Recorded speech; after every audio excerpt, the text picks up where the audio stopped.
A team of 10 from the local area all trained here at Energy Fitness in order to get themselves prepared for their Three Peaks Challenge. The climb took place last weekend with the aim of raising money for local charity Andover Young Carers. Ben Walton was the leader of the group. Well, we undertook the Three Peaks Challenge, which is doing Ben Nevis, Snowdon and Scaffell Pike in 24 hours. Came up with the idea about a year ago. We were discussing trying to do a charity event and what we could do, and I had the bright idea that the Three Peaks Challenge would be a really good idea, and it was in the end. As much as the challenge would give the feeling of personal achievement, the reason behind the climb was to help others in the local community. Well, we wanted to do something for a local charity, so we chose the Andover Young Carers, which is a fantastic charity that helps kids in the town who have responsibilities sort of much beyond their young years. They're an independent charity and they really do need funds, so we wanted to do something for them. And the Three Peaks Challenge is a fitness challenge, first and foremost. And it's one of those things you can tick off your list that you've been to the highest point in Scotland, the highest point in England and the highest point in Wales. So it's a good challenge to undertake. The team have managed to raise over £6,000 so far, a figure that Ben says he's very proud of.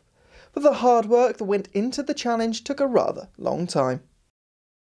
It was about a year in the planning, from the first sort of spark of the idea through to the actual event itself. Putting the team together, getting the training plans all in place, keeping everybody sort of jollied along and sort of ready to go, and then obviously getting all the logistics in place, like the transport, the campsites, getting in between the mountains, having teams of safety cars and that sort of thing involved, because obviously the challenge is great, but safety was priority as well. All members of the team trained at the same gym, which meant they were able to do training sessions as a group as much as possible. But how did the training go for some of the members? I think most of us, in fact, hadn't done really much mountain climbing before, done a variety of fitness and maybe like to think of ourselves as quite fit, but a different kind of fitness going outside, and so it created a new challenge for us all in terms of going outside, doing stuff that we weren't used to. So whilst we had our cardiovascular fitness, we had to do things like climbing mountains, which we've never really done before. Training process that I went through, I mean, obviously I'm a member of the gym here, so I do quite a lot of cardio and the weight training here at the gym. We also did several training runs, sort of some climbing mountains, some long walks that we did, mostly weekends.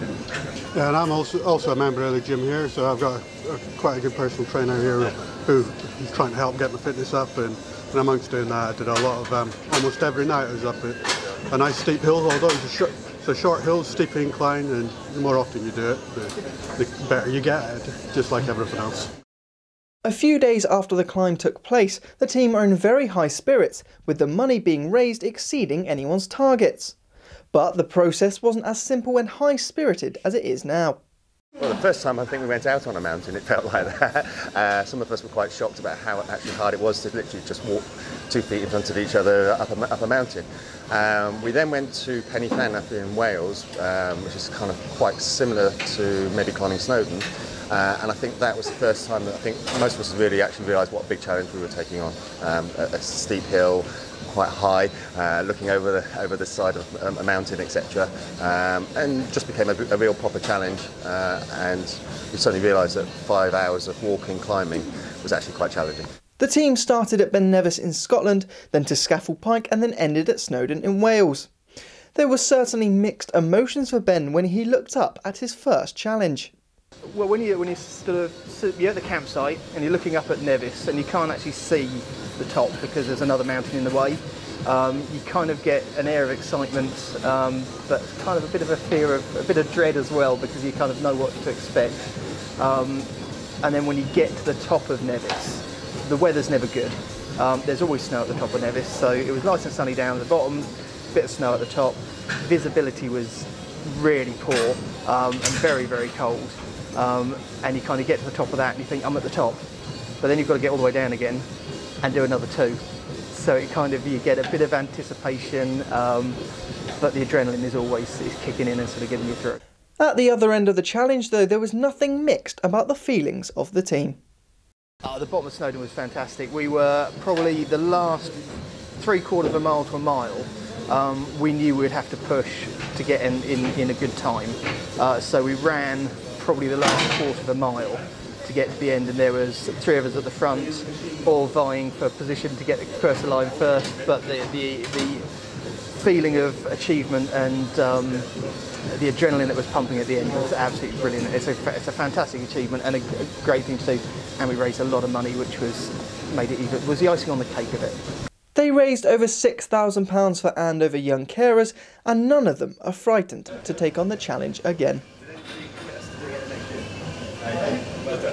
Jack Deary, That's TV.